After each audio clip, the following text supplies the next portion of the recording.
bisimilah dal leen ak jàmm ñu dikk ak yéen ci li gën a fës ci yéenekaay yi Le Quotidien yéenekaay la ñu koy dooree mais xëy dikkaat ci rupture de contrat bi dox ci diggante nguurug Sénégal ak Aqua Power mu ne nag loolee daal neexul ñi nga xam te ñoom ñoo di saoudien ndax ki nga xam te moom moo di buur ba mer ba futu la def ci mbir moomu la ki nga xam te ni moom moo di Mary Teuw Niane gannaaw ba mu fa demee sax moom daanaka dañu ko delloowaat fa mu jóge woon ndax nag mer ci li nga xam te nguurug Sénégal jël na dogal ngir dakkal boobu lépp contrat daal di doxoon ci diggante ñaari dëkk yi Le Quotidien yéenekaay dikkaat ni tamit ci li nga xam te moom mooy coow li dox ci diggante docteur Cheikh Dieng ak docteur Cheikh Tidiane Dièye mu ne accusation contre accusation un débat dans les égouts fi mu toll nii ku nekk nag yaa ngi waxal sa morom lépp loo ko xamal daanaka ku ci nekk rek yaa ngi sosal sa morom Le Quotidien yéenekaay dikkaat ni tamit ci AFP di parti bi nga xam te moo nekk parti bu Moustapha Niasse fi mu toll nii nag ñoom ñu ngay xool naka la ñuy fas yéene continuer di nekk bu Moustapha Niasse bàyyikoo ci bopp parti boobu leen ndax nag fas yéene ñu amal ab congrès noonu la ko Le Quotidien yéenekaay daal di xam ne Walfadjri Quotidien xëy na nga dikkaat jafe-jafe yi nga xam te ni projet Pastef am na ko jamono jële mu ne soupçon de corruption et de conflit d'intérêt le projet mis à mal daanaka fi mu toll nii daal ci jafe-jafe la ñu nekk ndax nag ñu bëri njort nañu ne la nga xam te moo di coow li dox ci diggante yenn kilifa yi ci biir parti bi ñeel wàllum soupçon de corruption conflit d'intérêt daal daanaka li nga xam te moom moo di projet bi daal enragé wu ko noonu la ko Walfadjri Quotidien daal di xam ne recrudescence des accidents ñu ne nag des repos obligatoires imposés aux chauffeurs yi nga xam te ñoom ñoo di dawalkat yi daal di dem longue voyage fi mu toll nii boo moytul daal danañu leen imposer nag ñoom ñuy daal di noppalu gannaaw ba nga xam te dawal nañu benn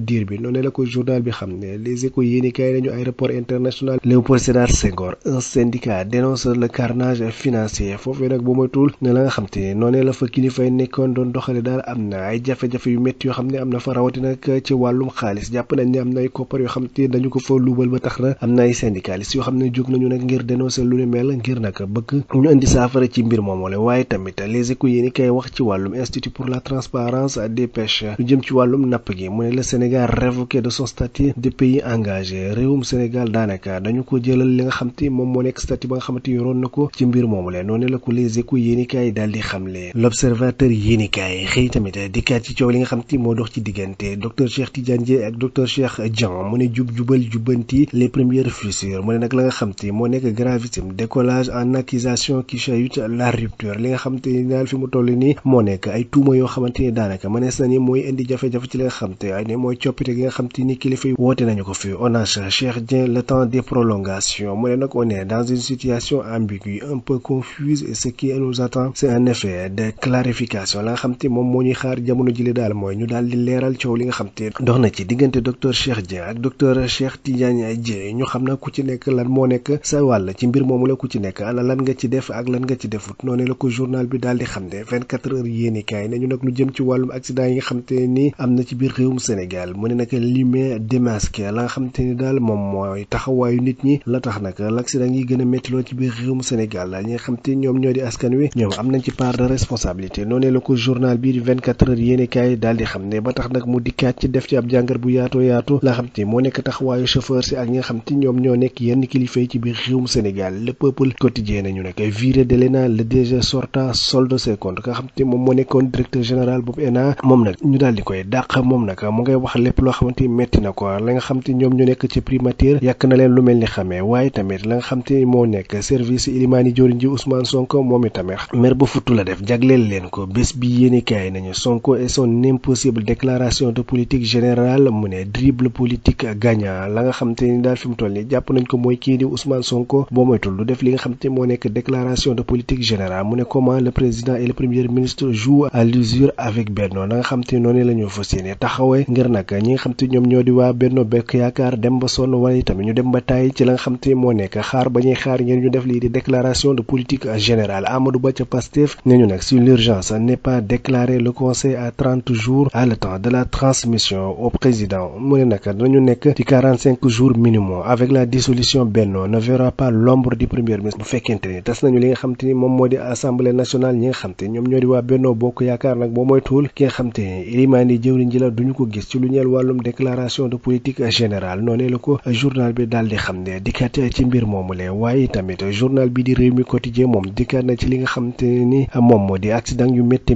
ci biir réewum Sénégal ndax nag nee na week-end bi ñu génn daal métti na lool tàng na lool ci biir réewum Sénégal ndax nag daanaka accident bu ci nekk rek gàtt fukki nit daal di nañu cay faatu noonu la ko journal bi di Rewmi Quotidien xam ne l'informateur yéenikaay xëy jox kaddu ki nga xam te moom moo di Thierno Alassane Sall moom nag nag mu ngay yàq lu mel ni xamee régime bu bees mu ne rien n'a changé amul benn coppite boo xamante am na ci biir réewum Sénégal la nga xamante moom la ñu fi daan gis rek loolee moo wéy di am ba léegi. Révélation quotidien ni ñu nag docteur Cheikh Dieng coow li nga xamante dox na ci digganteem ak ONAS mu ne la mortale communication ci wàllum communication fi mu toll nii daal ku ci nekk yaa ngi wéy di doxal la nga xamante ni moo nekk sa mbir ngir nag xool nag ngay def ba seetal sa der waaye tamit gën a tuumaal sa morom ci diggante Cheikh Dieng ak Cheikh Tidiane Dièye. Révélation quotidien dikkaat na ci waaye tamit mu xëy jox kàddu ki nga xamante moom moo di Anta Babacar Ngom. Investiture de Kamala Harris aux USA, Anta Babacar Ngom invité pour son rôle de leadership féminin moom Anta Babacar Ngom gannaaw ba nga xam te fas yéene nañu investir ki nga xam te moom moo di Kamala Harris foofee ci États-Unis moom nag daal dinañu koy dalal ngir nag la nga xam te ni mu ngi koy def ci wàllum leadership féminin noonee la ko Révélation quotidien daal di xamle Le Soleil yéenekaay moom itamit dikkaat ci li nga xam te moo nekk xeex wàllum l'accident de la route yi ci biir réewum Sénégal mu ne l'État corse les mesures nguurug Sénégal jël na ay dogal yu yees nag ngir fexe ba lépp lu ñeel wàllum l'accident yooyu noonu la ñu gën koo xeex fexe ba moytandiku ko ndax nag jamono ji la wulee ñaay na lool ci biir réewum Sénégal. L'éveil quotidien nañu accusé par les syndicalistes du port autonome de Dakar les vérités de Waly Diouf Bodian le point sur les 700 contrats supprimés la nga xam te moo ñeel juróom-ñaari téeméeri contrat yoo xamante jàpp nañ ne dakkal nañ ko foofee ci port autonome bu Dakar directeur bu général bi di Waly Diouf Bodian dikkaat na ca indi ay leeral ci mbir moomu leen ndax nag ñu bëri dañu jàpp ne moom na muy doxalee foofee ca port autonome boobu Dakar desena jaar yoon ba tax na nag ñu bëri jóg di ko ŋàññ rawatina ñi nga xam te ñoom ñoo di syndicaliste waaye nag moom tontu na leen indi na leeral ci la nga xam te moom lañ ko fay jiiñ lépp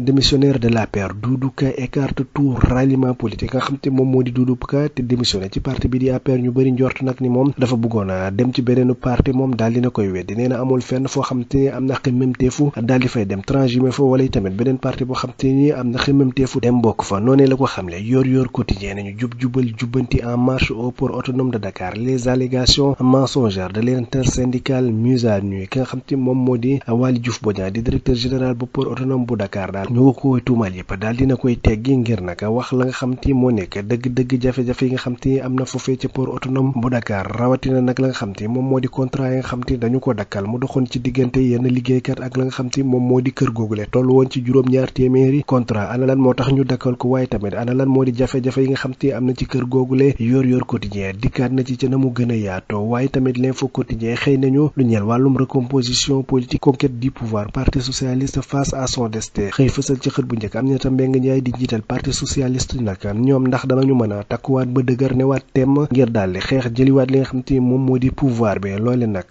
journal bi def na ci jàngat bu yaatu Le Regard yéenekaay moom itamit xëy joxaat kàddu ki nga xam te moom moo di Thierno Alassane Sall moom day nee na nguur gi na nga xam te ni noonee la ñuy doxale àndu ca waaye tamit la nga xam te ni xam na ko daal mooy coppite amul ci li nga xam te moom moo di réewum Sénégal lépp loo xalaat ni gis na ko rek ci ak sooxe ci wàllum pouvoir bi moom Thierno Alassane Sall dikkaat na ci na mu gën a yaatoo. L'évidence quotidien moom itamit xëy dikkaat ci li nga xam te moo nekk droit des travailleurs violation du code des marchés publics bafoué les travailleurs du port rappel Waly Diouf Bodian à l'ordre ñi nga xam te ni nag ñoom ñoo di liggéeykat yi nekk ci port autonome boobu Dakar la nga xam te xamle nañu ko daal mooy seen àq ak seen yelleef ki nga xam te moo di directeur bii di Waly Diouf Bodian daf ko salfaañe waaye tamit lu ñeel wàllum code des marchés publics moom sàmmawul ak moom ci na nga xam te noonee lay doxale loolee lépp ñu jàpp ne ay sooxe la yoo xam te am na foofee ci port autonome boobu Dakar ba tax na nag ñi nga xam te ñoom ñoo di liggéeykat yi daal ñu ngay sàkku ci kilifa gi mu delloo si waat xelam te jéema sàmmoo ak yoon sàmmoo tamit ak la nga xam te moom moo nekk aqul liggéeykat ya nekk ca googule kër noonu la ko journal bi xam ne source a nañu échec de la visite de Mary Teuw Niane en Arabie Saoudite détail d'une douche froide ka nga xam te moom moo di Mary Teuw Niane daal gannaaw ba nga xam te dem na foofee ci Arabie Saoudite daal ngan nga nga xam te amaloon na ko fa daanaka mujjul anto ndax nag daanaka moom dañu ko delloowaat ci biir réewum Sénégal noonu la ko journal bi de source a xam ne la ko waral bokk na ci projet bi nga xam te nguurug Sénégal daal dina koy dakkal digganteem ak kër gi nga xam te moom moo di ak waa Power noonu la ko source a xam ne waaye tamit accident de la circulation diggante Diourbel jàpp Fatick Koumpentoum ak Mboro ñu ne nag luy tolloo fukki nit ak juróom-ñett ñoo daal di faatu ci ñetti fan yi nga xam te ni génn nañ ko loolee di gën a firndeel ni li nga xam te moom moo di l'accident ñi daal métti na lool ci biir réewum Sénégal jamono ji lee mbokk yi muy li gënoon a fës yéene kaay ñu doon leen ko jukkil di leen jox dig daje ëllëg incha allah